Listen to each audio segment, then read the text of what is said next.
Hi, my name is Rick Chambers, and I am the Executive Director of the Center Education Foundation.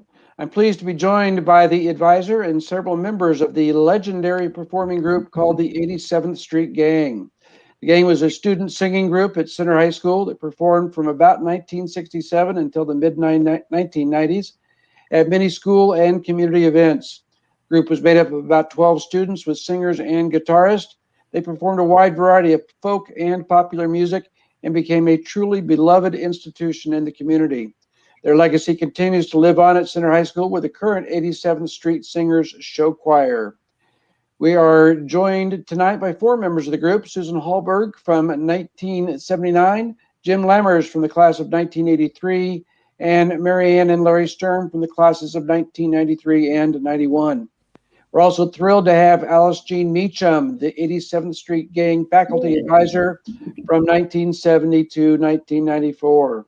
So start off tonight, why don't we just have each of you introduce yourself and tell us when you're in the gang and a little bit about where you are now. And let's start out with Alice Jean, the advisor. I'm Alice Jean Mecham. I was a counselor at Center High School and had the great privilege of being the director, sponsor, gatekeeper for the 87th gang.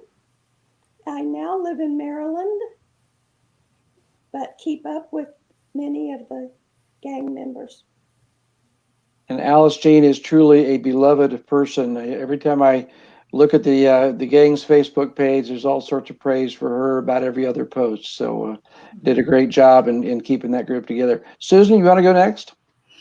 Sure. I'm Susan Hallberg, or was Susan Hallberg. I was honored to be a member of the gang in 1979. Whoops. And worked with Alice Jean, and we called her Mom Mecham. She was great. She was more than just a director of the gang for us. She was also a really strong influence on a lot of our lives, I believe. She was steady and kind and very, very forgiving, which was important. I'm trying to think of some of the favorite songs I had. I think Watching the River Run was one of them. I looked back, or I was thinking back on some of the songs we did, and most of it was the Loggins and Messina catalog circa 1977 to 79. I'm trying to think of, there was one about friends that Loggins and Messina did, and I can't remember what the name of it was, but I really liked that too. Traveling with the gang was always fun, and I'll let Alice Jean, Mrs. Mecham, tell her Alameda Plaza story. That was a good one. And I'll probably have more inspiration once some other folks talk. I'm sort of running out of ideas right now, but if anybody has any, I wish I could remember the name of that song. I'll remember it here in a minute, but I miss the gang. I miss singing with the group. It sure was a lot of fun. And with that, I'll turn it back to you, Rick. Great, thank you. Jim, why don't you go next? Yes, I was part of the group from 81 to 83, and it was definitely Alice Jean Mecham at the center of it, and sponsoring it and making it such a big success. So the thing I remember is, like Susan said, there was a lot of singer-songwriter music, like James Taylor, Elton John, Loggins and Messina, of course, and Eagles, and all these kinds of sort of acoustic harmony kinds of songs that really worked well for this 12-piece group. And I really enjoyed being a part of it. We traveled a lot. Mrs. Mecham got the van, and we seemed like at least a couple times a week we were off to entertain somebody. And she didn't define our parts, so we sort of had to develop our own harmonies and positions within the song of how we would interpret it and play it. And I was using a 12-string acoustic back then. It had a pretty big, loud, jangly sound, and it would balance Brian Frischer, who played at nylon string classical. And that was kind of a fun thing too. And I loved all the songs. I remember they adapted one to a song called "We're the Gang" from 87th Street. I forget what the original song was. Somebody brought in an arcane pop song that we adapted to be our theme. And we did stuff like Everly Brothers, "Wake Up Little Susie," and Loggins and Messina, Your Mama Don't Dance.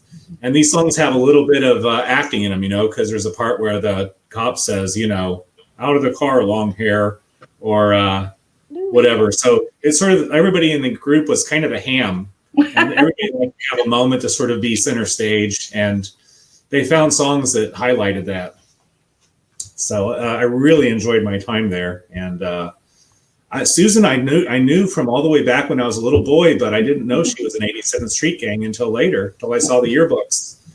I knew her from the Willow Creek swimming pool.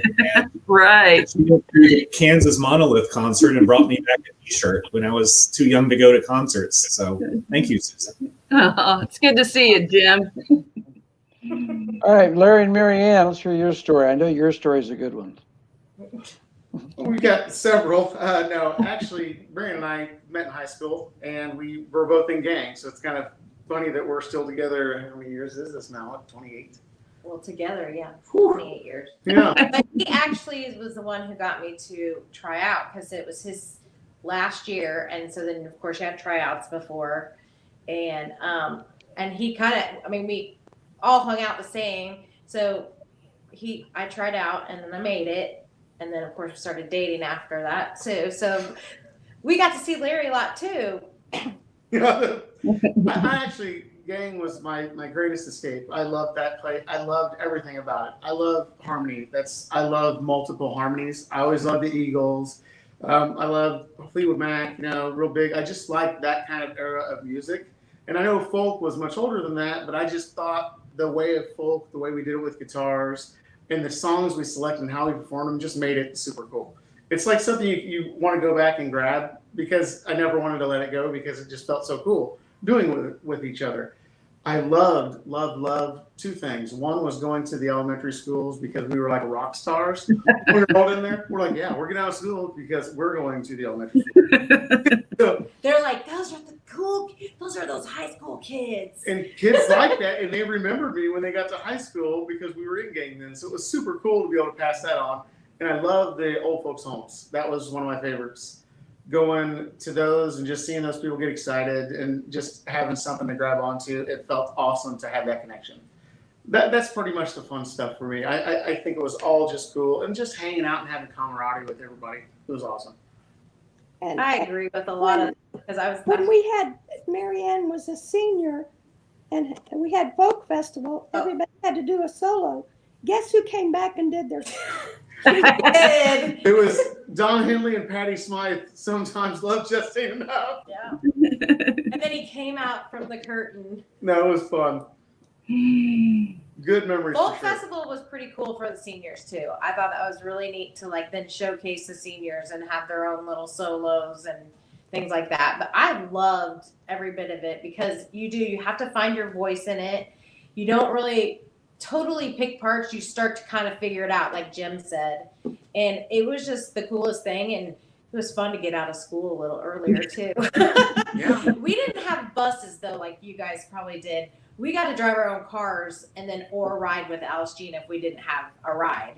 So that was even better because it was like, oh, we get to leave. No, great. But that was in the past. That can't happen.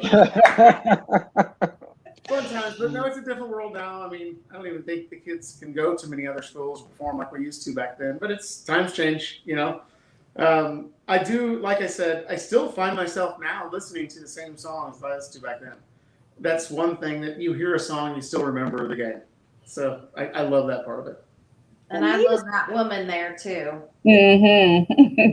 The neatest was at the beginning of the year, getting everybody kind of used to each other and how you fit in and what harmonies you sing.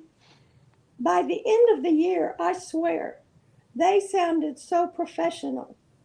If we'd only had a Colonel Parker to back us, we could have gone on the road. It was amazing how good they became. Marianne, you mentioned the folk festival. Talk a little bit about what that performance was and what made that unique. It's kind of like where everybody has banquets, the sports people did. So Alshine had where we would sing our normal songs that we'd perform in different like things like nursing homes, etc.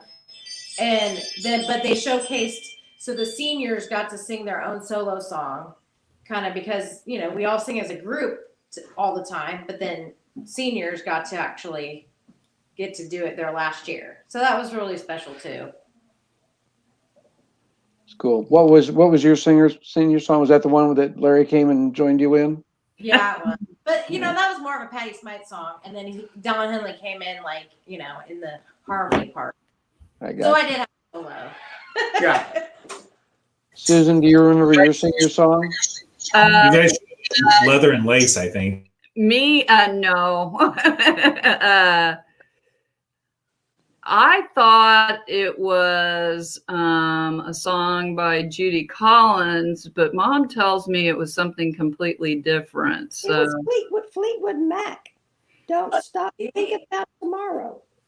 Okay, I don't remember it. I remember I was terrified because the gang wasn't with me and I was up there by myself. And but I one thing Jim could look it up on because he's got all the albums to help.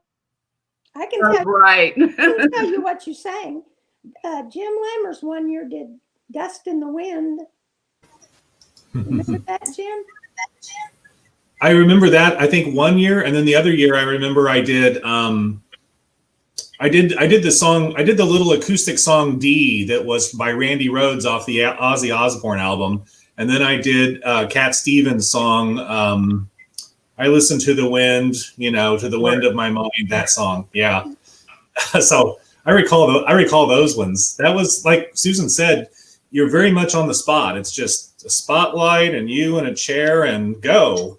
And it's a good experience, because life's a little bit like that. And you're 18 years old and showtime.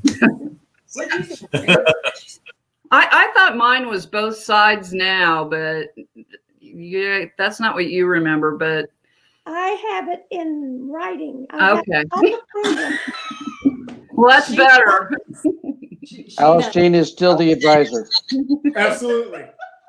Well, one thing I wanted to say is I find myself in the car still trying to figure out the harmonies to songs that I listen to because my ear became attuned to that in gang, was trying to find a different harmony and I still do it. So it's been a lifelong thing for me. Absolutely. I always remember that when you'd find a perfect harmony line, somebody would then jump on that harmony line. You're like, okay, I'm going to find another one now. Right. So that was always kind of fun. You mentioned some of the performances at the elementary schools and the nursing homes. What were some of the other memorable venues that you played in over the years? It's been a while. I know we're digging deep into memories here. One of the ones I remember was it was down at the plaza at some women's convention or something, and we had to kind of wait out in the hall, and there were other conventions going on, and there were the Ford tractor men were there, regional Ford tractor, and they got to looking at all the pretty girls, and then they heard us sing, and then they had us come over and sing for them, and they passed a basket around and put money in it and gave it to us, and so we stopped at Winstead's on the way back to school and spent most of the money. I think I was in that because I remember it was at the Alameda, right? Was that the one we did? And it was, I don't know. It kind of rings a bell. That Alameda Plaza thing, I hated driving the bus. I had to go get my chauffeur's license, had to drive the bus, get the chauffeur's license. And when I'd come back, I had to park it where kids were hanging out the window. Did you pass? Did you pass? No, I had to go 3 times before I passed. And then they give me this brand new bus with lights on top. And they had a parking garage at Alameda, and Kane DeVore, oh, you can get in here. Come on, I'll guide you. He gets out and guides me, and it just rips the lights off of the top of the bus. And somebody was with us from the yearbook and took the picture of all the gang members pointing at me and the bus. And it was in the yearbook. And I'm sure that the district looked very kindly upon that, didn't they, Alice? Mr. Banner was so kind about it. Mr. Banner. I remember We had an incident during our year where the top got scraped, I recall, where we broke the lights off too. So it must have happened again. Yeah. No? No. That's what the group you're thinking about. Mary Alice. I tell you what was fun was the banquet at the end of the year where they roasted the seniors.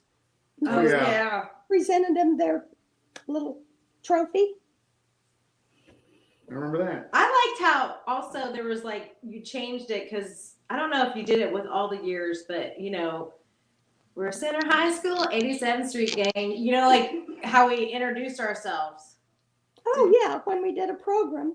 Yeah. Yeah, the program. But like how we changed the words to our own, and that was really, I don't know when that started though, because that was started the year that my grandson, who I live with now, said, you need to take this song and just say 87th Street Gang. It was a Beatles song. That's where it started. And then we did the On the Road and Again then we version. did the On the Road. Okay. You were quite crafty with your lyrical changes. So Alice Jean tells me that even though she had a music education background, that the students did most of the musical creativity. Do the students agree with that, or did Alice Jean have more influence than she gives herself credit for? I Okay, knew never to recommend a song because they never liked what I wanted to sing. Well, no, not always, but we had to worry about lyrical content when we picked songs with you. What was that song we sang it was a song and said something about we'll get together and drink that beer, and so I made you change it to bend your ear. We wanted to do Lay Down Sally, and that was a no. That was the Eric Clapton song, and no, it did not happen. We did not play that song. That song's about a dog. That song's about a dog. Exactly. She didn't buy that either, did she, Jim? Talk about I know the costumes were a big part of the image of the gang. Talk about the costumes and some of your favorites there. I don't know if there's a favorite part because how many girls that you have is what really goes. And then to try to figure out everybody's style, it was kind of impossible sometimes. And then the boys were just like, whatever, what shirt you want me to wear. They didn't care. It was all about the girls, and Absolutely. I don't look good in that. And then, okay, what color do you want to wear? It was kind of fiasco, I think, but it all came out good in the end, though. I like how we were all uniformed on both sides of school, but she made us kind of go out there and handle that on our own. oh yeah, that's But right. when Susan was in, didn't we make our own dresses? We you did. do- oh, We made our Go own ahead. dresses.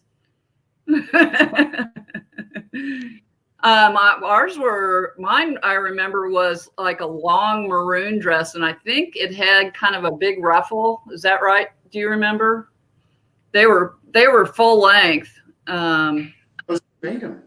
Well, yeah, back then, of course, it was not like today. Yeah.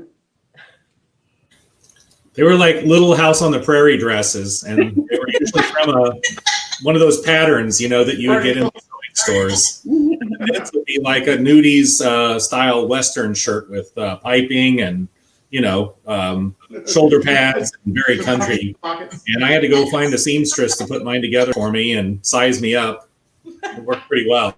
Yeah, after a while, I think the mothers kind of wanted us to buy it ready-made because nobody sewed.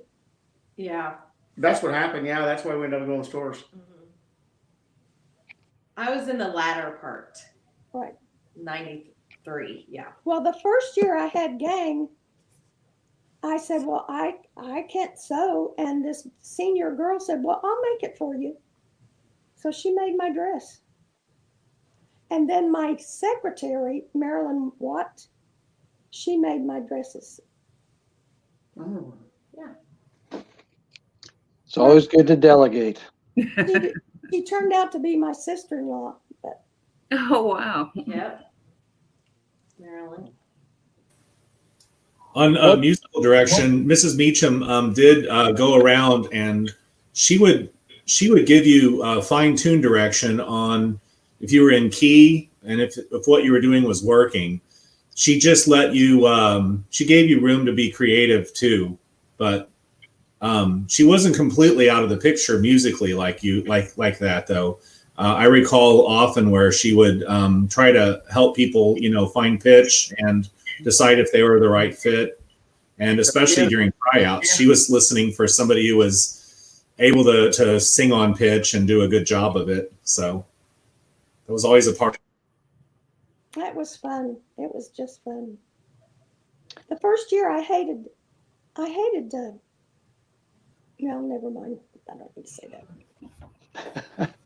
All these little hopeful kids, and she's like, nope, you're out. You stink. Well, we had to try out too. Remember when Brian Frischer tried out?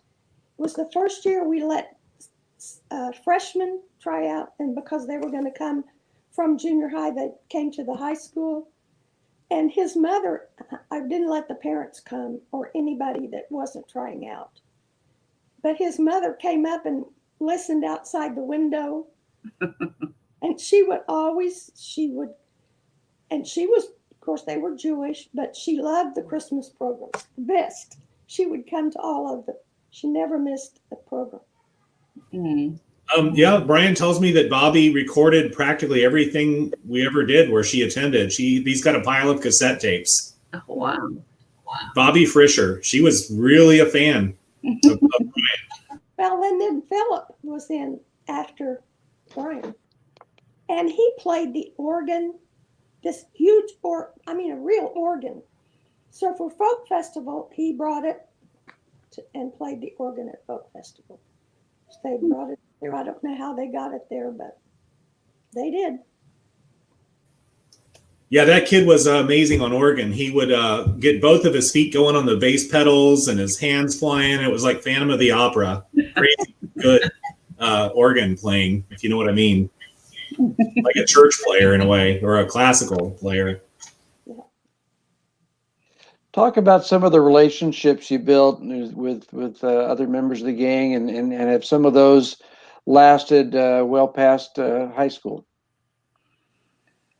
Well, apparently Larry and Marianne's did. 28 years worth there, so that's a good example. I'm still really good friends with Claudia Hall that was in the gang, but she and I grew up together. I see Esther hang every once in a while.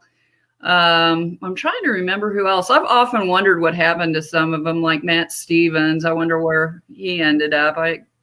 There's quite a few that but Mark Gregg came to the last gang reunion we had. So that was fun. So yeah, and I think it also taught you how to work well in a group, which is very important in the real world.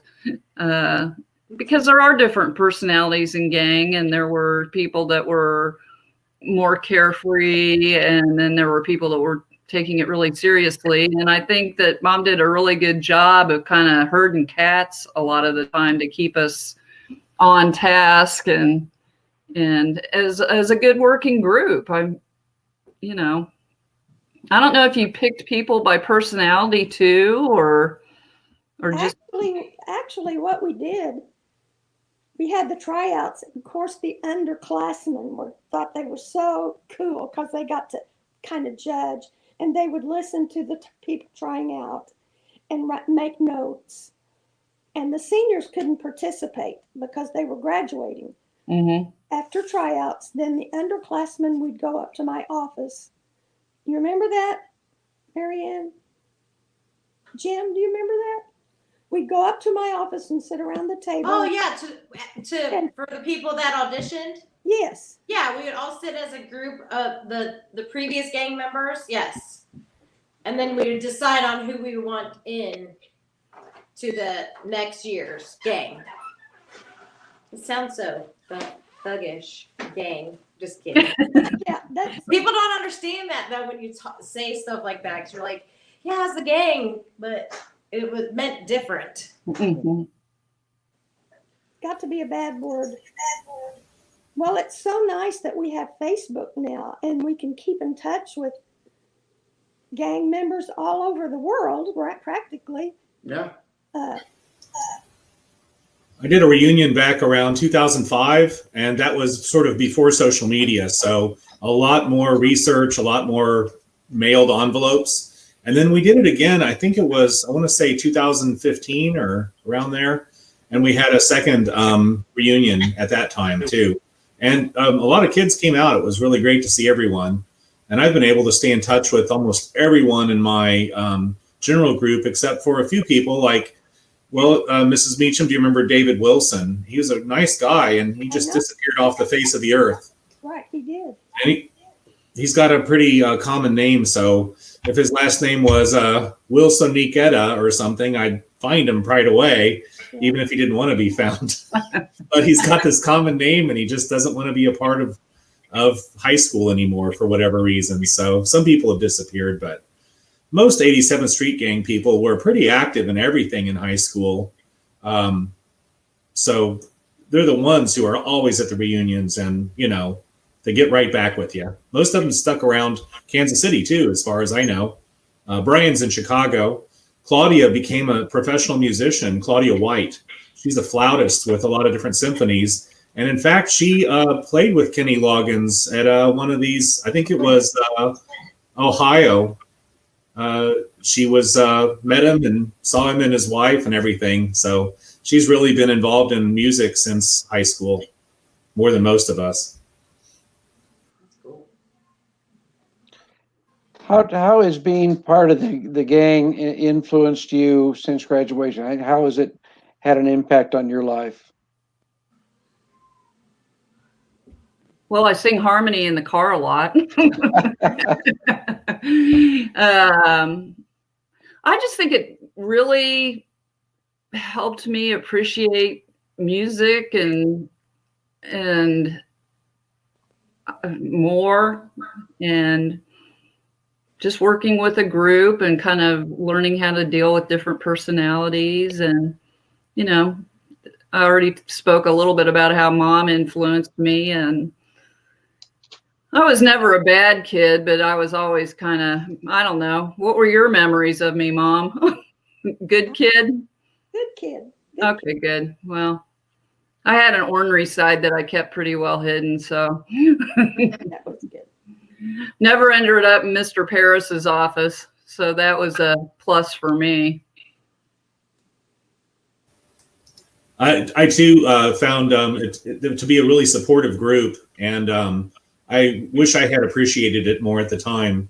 To have a gang of 10 or 12 people that really are just nice to you and supportive and always see the best in you is that was the first time I think in my life I really had that. And it's rare, and it was really nice. Everybody was really great bunch of kids. And Mrs. Mecham was very slow to be judgmental or harsh or, you know, we did dumb stuff and stupid stuff and crude stuff and rude stuff. And she usually just let it fly, and it was probably the smartest move. But it takes a special person to be so tolerant. Recently, Mike Sushanik brought up when I thought it'd be funny to goof off during a performance. And I told him, well, he goes, she probably got on you after that. I was like, no, she didn't, but she probably should have. So just very patient, very tolerant. Amazing. Yeah, I don't remember her ever being harsh with any of us, really. No. And I can't imagine a bunch of, you know, 16 and 17-year-olds. That's Cocky ones too, big hams. I just was glad I didn't have you in the classroom. no doubt. You can push us away. No, I tell you what, in life, I look back at gang as the harmony part of it was awesome, but there was a social part of it too, to where you met people that you normally wouldn't have met in your walk of life. Music kind of brought you together. And some of those people I still talk to now, some I don't, and it's sad, but I still miss that. I miss having those times of that was your getaway from parents. That was your getaway from school. You got to have this kind of area to where you got to be you, and that's what I miss about it. That's what gang was then. You got to express yourself through music. You got to do it with other people.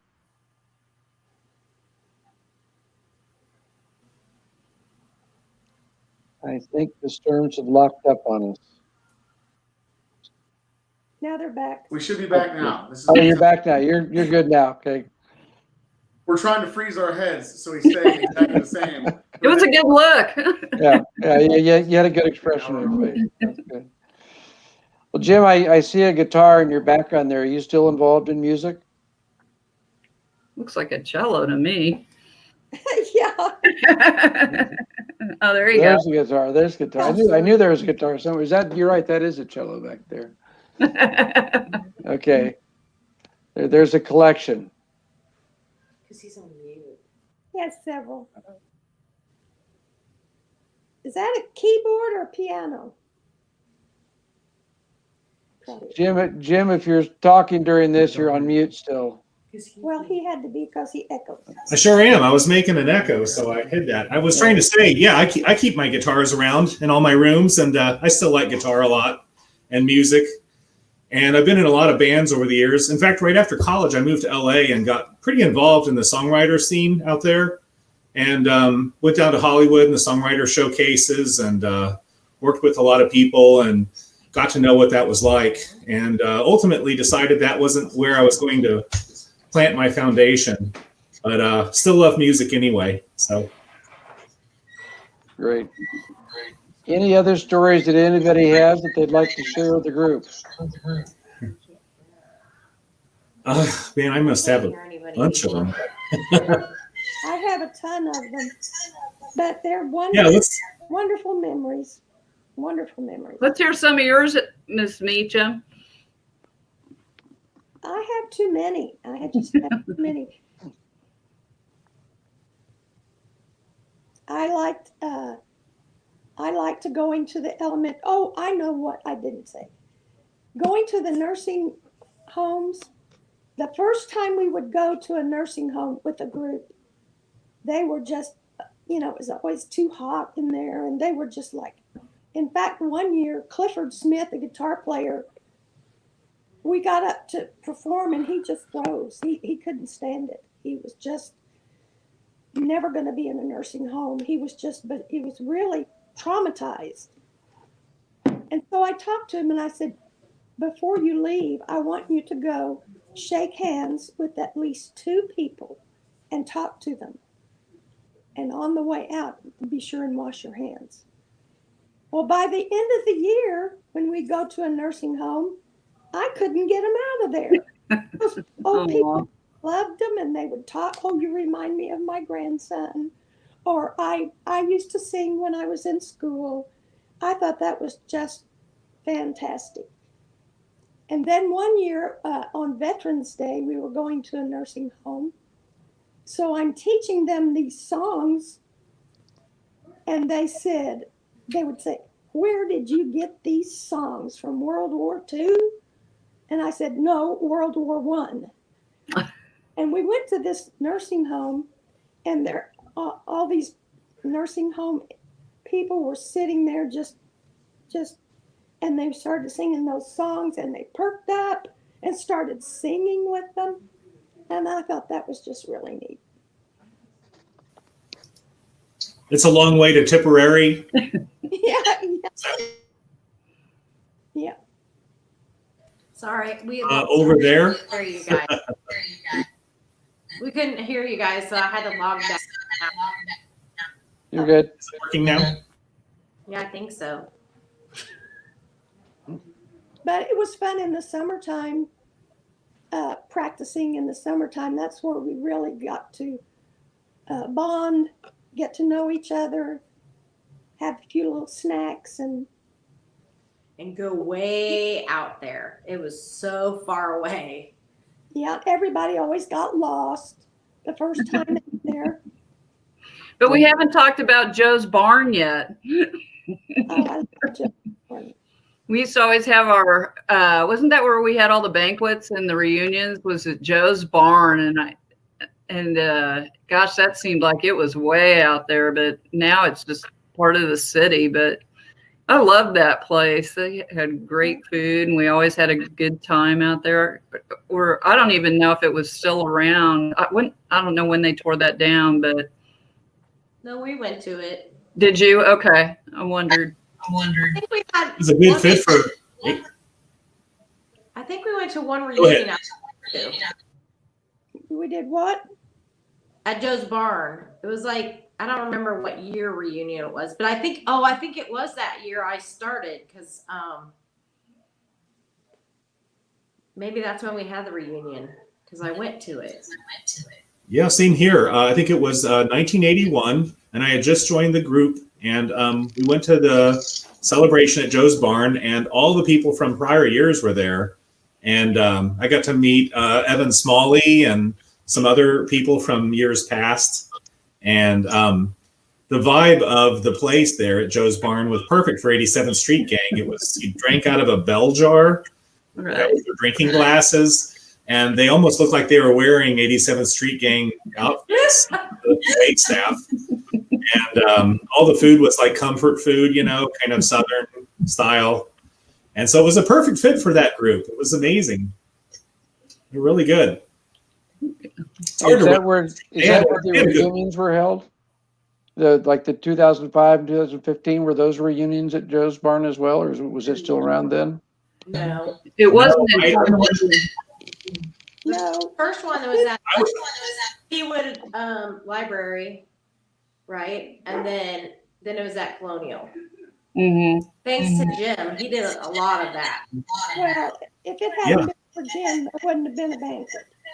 But he and his sweet wife would kind of take care of all the details. Yeah, we were trying to put it together and think of what we could do. And I think it was Chris Kartsonis and maybe Kim Wheeler now, had suggested or somehow got us with the Leawood City Hall. They had this big rentable room, and that went really well. I really enjoyed that one. It was pretty neat. But it's hard to find a space that can accommodate what you want to do and that will allow outside food or has affordable food that they deliver and that would fit for our needs. So 10 years later, we tried it again, and Chris Kartsonis helped us get in with Colonial Presbyterian up there at 95th and Warnell. So everybody knows that place. Yeah. And it's just a big room, but it worked pretty well. We had a good time. I used Cheesecake Factory for the food for that one. Just brought in a ton of Cheesecake Factory. So when's the next one, Jim?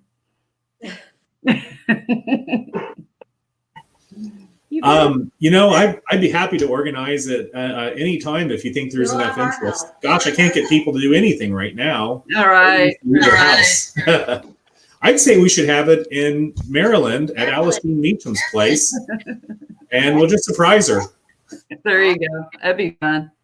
We have a huge, you should see this basement my grandson has perfected. It's got a huge movie theater kind of thing with five TVs up on the wall. He's a big sports fan. And then there's a pool table, and then there's a table and a bar, and it would be perfect. We could probably get 50 people down there. I'm in. I've been to Baltimore. Yep. You'd have to fly into Baltimore, and but I'm for it. Just tell me when. I'll provide the food and the soft drinks. Well, that'll cut everybody out. Nobody will. We'll just bring our own booze. Jim, it sounds like you have your marching orders here.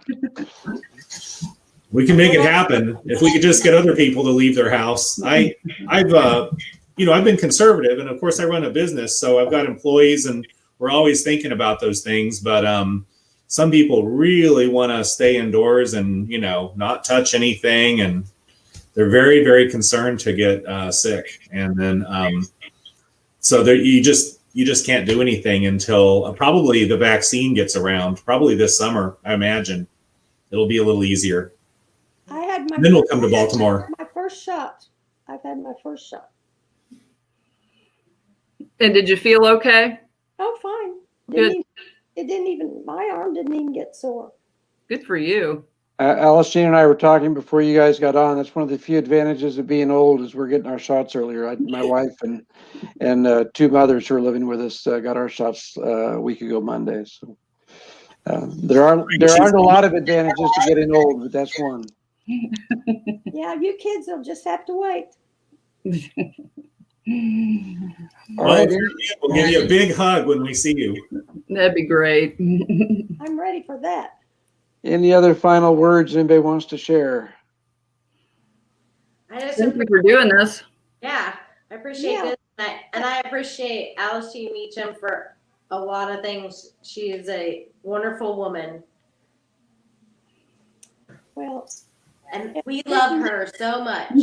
Yes. I had the pleasure to actually how long did you come to me for your hair? A long time. Like a few years before you moved? Mm-hmm. Yeah. And her hair is in a ponytail. It's the longest it's ever been in her whole life. Wow. And I had to So I had even a pleasure also to see her every week before she moved. So, she's a special lady to me, and Larry, of course, because, we still keep in contact. We just talked to her a couple weeks ago. We FaceTimed her on Sunday, and I told Larry, I said, you know what, it's still probably church time. And she was just finishing up, so we got to talk to her for a while, and that was nice. Well, I tell you that was just the icing on the cake at Center to be able to do the 87th Street gang. And we'd come to school dressed in our uniforms, and everybody thought we were so cool. Yeah. And if sometimes you would stop and get treats or something on the way home. And it was fun to walk in there with these 12 kids all dressed alike. And I had a dress too, and I could see people going, she couldn't have 12 kids in age. But it was just such a blessing to me. Yeah, it was probably my favorite part of high school, honestly. And we didn't call you mom lightly. You were our mom. So we loved you very much. Yeah,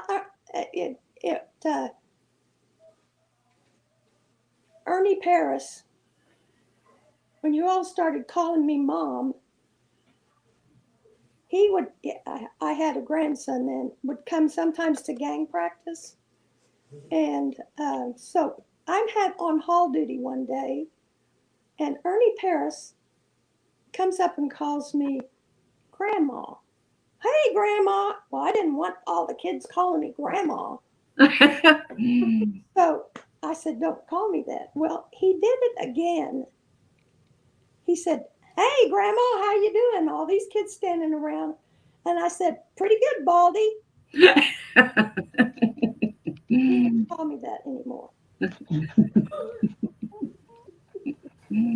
That's funny. I'd like to say that the group really wouldn't have existed except for Mom, for Alice Jean Mecham, taking all that trouble to put it together. It had to be an enormous amount of personal time that she could have done other things with. And if she was not spearheading it, it wouldn't have happened. So thank you for making high school a lot of fun and making a lot of great memories.